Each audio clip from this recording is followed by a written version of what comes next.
could say Twitter's on fire. Don't take our word for it. Take Elon Musk, the Twitter CEO, continuing to make a lot of noise on social media, this time after suspending some journalists who cover him as well as the company. Now, all this stems from Twitter's new rules on what's called doxing. Musk says, you dox, you get suspended. End of story. Now, doxing refers to sharing personal information about someone else in an attempt to harass an individual online, specifically their location. And one of the first people to be suspended, Jack Sweeney, the creator of @ElonJet, now the Twitter account which follows Musk's private plane. Now, some of these journalists say we didn't dox him, and he is liberally using that description. And simply didn't like what we said about him. Yeah, that we were just critical, and he didn't like that. So that's their side to this. But this guy's pretty powerful at Twitter, so he can do what he wants. Let's bring in branding advisor and author of Intra Branding, the keystone of corporate agility, Marc Rudov, and Washington Times online opinion editor, Cheryl Chumley. Cheryl, when you see this, you've been a journalist for many years. Maybe some of these people are on the left of the aisle, if you will, and they're not used to being silenced. Okay. But does this concern you at all that one person is making these decisions and it could be rather capricious? Well, Twitter for a very long time now has stifled conservative thought and conservative expression. So there's a part of me that says, good, we're finally seeing some on the other side of the political aisle suffer the same treatment. In the end, though, I favor free speech. I favor just free speech, as offensive as it might get. But Elon Musk has a point. If people are going on Twitter and trying to give out his personal, private location information, and he feels as if that's putting him or his family in danger, he, as the executive, has the right to boot these voices. And look, it's not a ban. It's just a 7-day suspension, if it even goes that far. Marc, your thoughts on this? Well, first of all, when the shoe's on the other foot, they don't like it too much. They were celebrating when conservatives were banned, but I will go a step further. What they're doing by doxing is they're committing a felony. It's assault. The definition of assault, the legal definition of assault, is putting somebody in harm's way, intentionally putting somebody in harm's way. And that's the purpose of doxing. So in my opinion, if you dox, you should chop rocks. Not a 7-day suspension, but you should be in prison, because there's only one outcome for this, and that's to injure somebody. And it's very similar to swatting. Okay, well, these journalists deny that that's what they were doing. So that's the other part of the story. And what makes it interesting is there was so much negative feedback. Maybe that's what led to the fact that Musk actually was polling his followers on whether to reinstate the journalists, because I think initially he said it was a permanent ban. So in the first poll, 57% said they should remain suspended, while 43% opted for reinstatement. So let's bring in John Burnett, Vice Chairman. Is that what you are now still? Executive Vice Chairman. Executive Vice Chairman. We like it. We like it. John, what do you think of this? Well, when you look at the media in terms of the sentiment that they built, the negative sentiment that they built up against Elon Musk, then you see their operatives doxing him. When you combine the power of the media to build up that negative sentiment, and then they're doxing him, that is a recipe. They're denying they doxed. I don't care what they deny. But I'm not a lawyer. So he decides. I'm not a lawyer. But when you look at the fact pattern, building up a negative sentiment, then actually giving time and location. And let's look at what some of the House reps have done, specifically Maxine Waters, saying that, her words still ring true in terms of building up a crowd around these individuals who are supportive of conservative values. Some would say that's pushing natural free back on speech them. of criticism. It is free speech, but it's reckless, right? You can't demonize it on one end and then actually use it to your advantage on the other side. Well, Nancy Mace is talking about that this week in Congress, about how these words on Twitter and other platforms actually have an effect. Yeah, no, that's true. Mark, what do you think about, does it matter that it's a private company? People are saying, Elon Musk is a hypocrite about free speech, as long as people can say whatever they want, as long as it's not about him. But does that really matter? Can he do whatever he wants because it is now a private company? Well, I'm having trouble understanding why the venue matters. If your intent is to put somebody in harm's way, that's your intent. It doesn't matter where. Okay, Mark, can I just shift it a little bit as far as the conversation? Because we could talk forever. If they're actually doxing, saying this is where he is, I think we would all agree that's wrong. And if they can prove it, they should be prosecuted for doing it.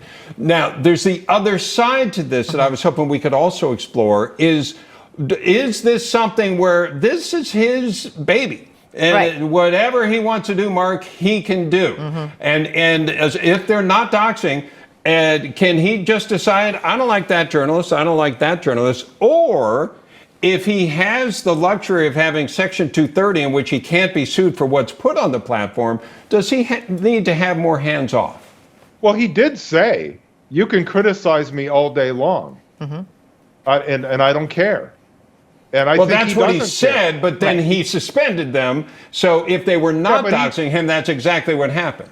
I do not believe, I'm not 100% sure, but I do not believe that he suspended them for criticizing him. He suspended them for releasing his whereabouts because he has said that he is now in danger of being assassinated.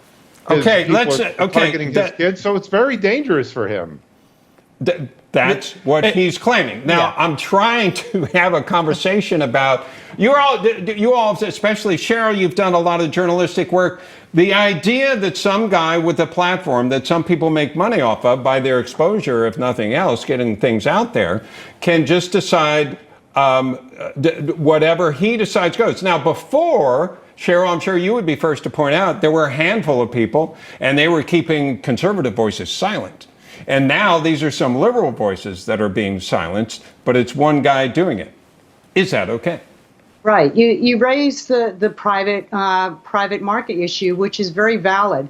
Look, I was very, very slow to the game of criticizing Jack Dorsey for booting off voices on Twitter and banning certain voices on Twitter because I hate, as a conservative, making the argument that a private company has to do what the public or government tells him to do.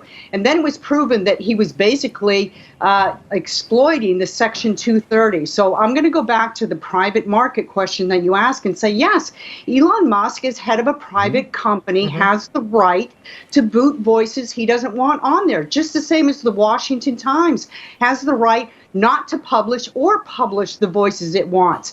Once it's shown that Elon Musk is abusing the Section 234 provisions, that's when the question of whether it's a private company and he has the right to continue doing that or not comes into play. Yeah, John Burnett, you're nodding your head and saying yes. I agree 100%. He has the right to do that. But look, let's be honest. We're talking to the American people.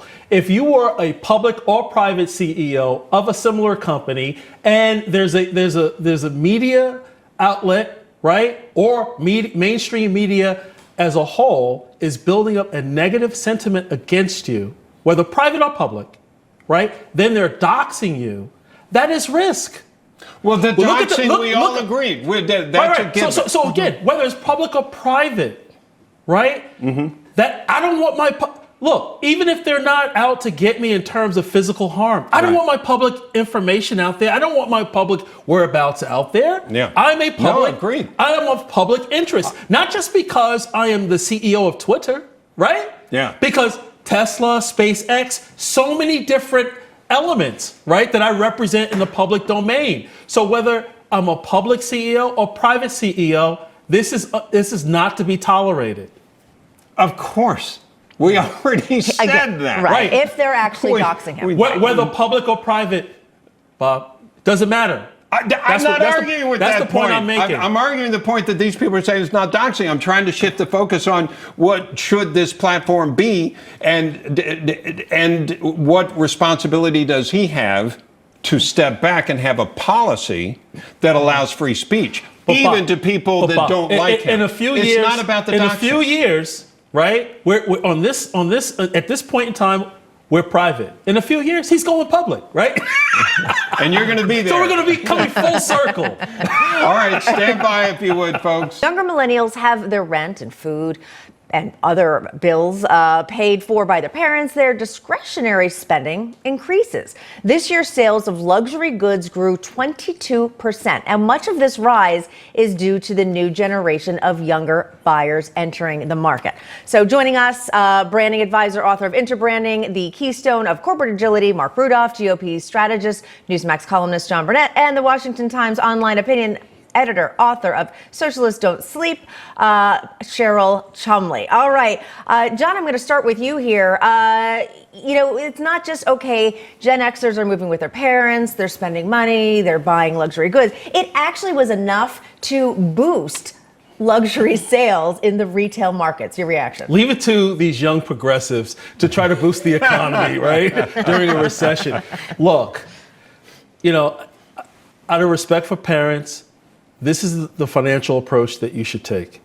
If they move back home, everyone should have skin in the game, teaching responsibility, right? Get a job, right? And at the same time, you pay X amount in rent, even if it's a few dollars, to show that discipline and save the rest. Why? Because if you move back home, you need to have a plan to get out. Yeah. Right? But by babying them and allowing them to take their disposable income and then splurge on themselves, you're not teaching them responsibility. You're not teaching them how to navigate through good and bad times or even struggling moments in life. So they're not really doing their child or children a service. Yeah. Marc, your thoughts on this? Well, I agree with John. I blame the parents completely. If these kids move back home and then they're living the high life, they should be kicked right back out.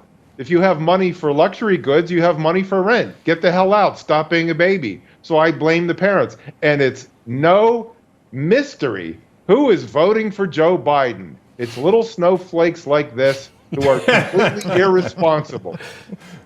All right, Cheryl.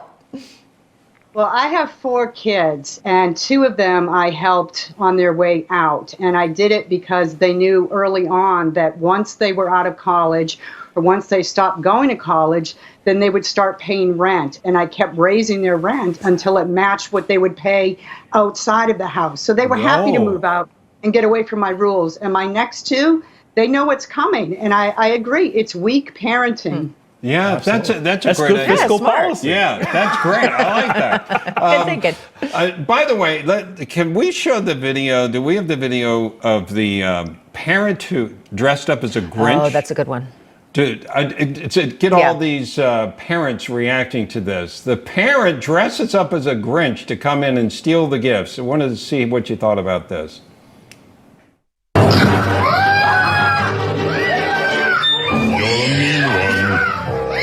Mr. Grinch, you really are a hero. You're as cuddly as a cactus, you're as charming as a bee, Mr. Grinch. You're a bad banana with a greasy black peel.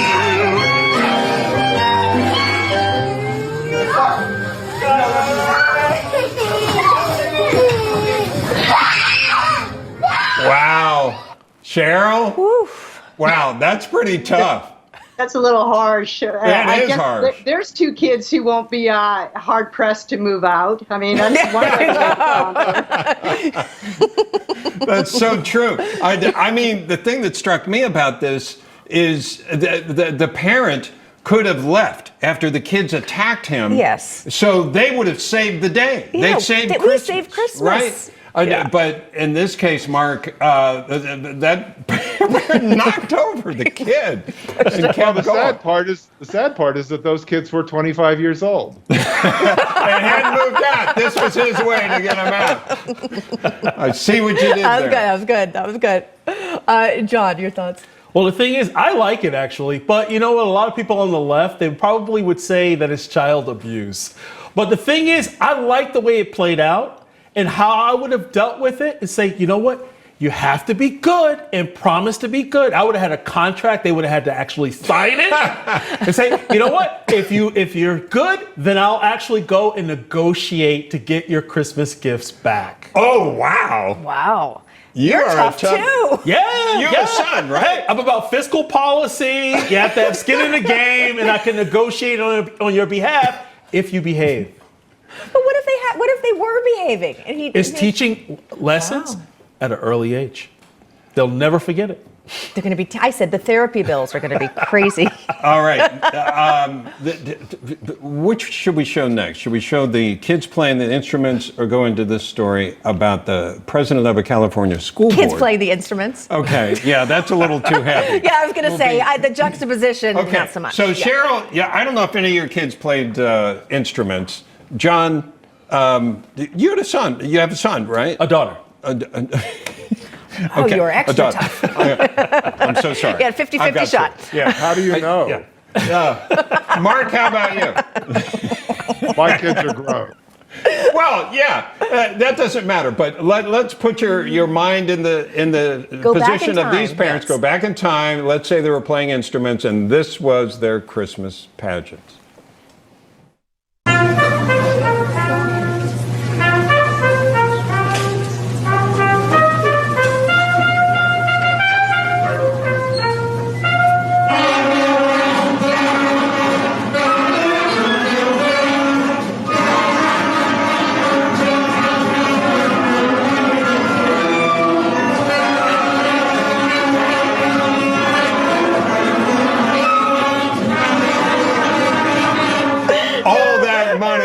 All that money on the musical lessons there, John.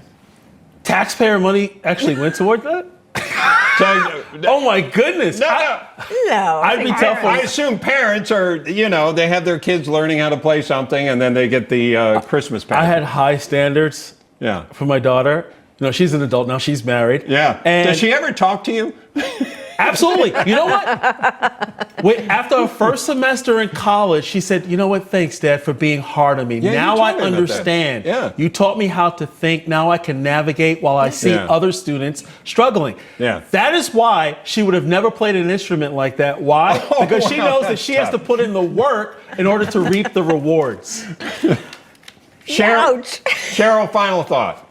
Yeah, it's brutal for parents of young children when they're learning musical instruments. And speaking from a position of cutting out of many concerts of my children's early, that's the only thing you can do in order to stop the torture. And Mark, your thoughts on that, because I think go ahead. I have quite a few thoughts. First of all, it's this is what you get when you give kids participation trophies. Okay. How many I of don't those know kids, what age these were. How many of the parents told those kids that they did a great job? And those kids are the ones who go into corporations. They grow up, they go into corporations, and the CEOs bow down to them. But we don't. They could have all their improved lives that they're perfect. But they could have improved greatly from last year's. You. Well, you could have gone home and said, we need to have a conversation. No, where are you going when I drop you off at the musical lesson? That's true. We got to go back to old school. Look, son, daughter, you suck. We're going to build a plan, right? And by the end of the plan, you're going to be like Mozart and Beethoven and all these other people. Trust me. No, you're not. Did your daughter play an instrument? Yes, she did. Right? No matter what she did, it was always a spirit of excellence and approach. And what you put in is what you get out. I'm telling you, we're gonna find out where your daughter is. She hasn't been doxxed yet, but we will find her. In her own words, she says, "Dad, I'm just like you." I said, "You're absolutely right. You're a mini me." Well, we're going to leave it there.